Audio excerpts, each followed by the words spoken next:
Bawa sini selang.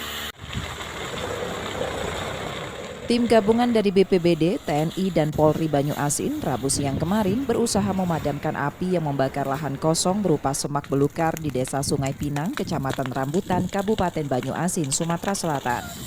Saat pemadaman, petugas kesulitan menjangkau titik api karena terhalang ilalang yang tinggi dan ketersediaan air yang terbatas hingga api cepat merambat ke pinggir jalan.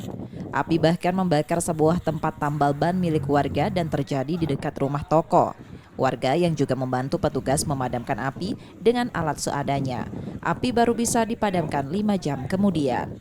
Kalau luas ini sudah lebih dari 10 hektar. Oh, kalau itu luas. Bang, Mungkin bisa lebih luas lagi. kendalanya apa bang? Ada kesulitan nggak bang? Di sini air, Pak. Air, ya?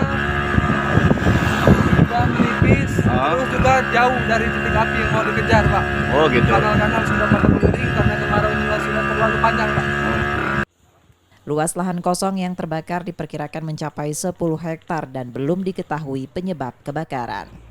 Asap kebakaran menyebabkan kabut asap di sekitar lokasi dan kota Palembang hingga mengganggu jarak pandang pengendara. Yudi Kiswanto, Kompas TV, Palembang, Sumatera Selatan.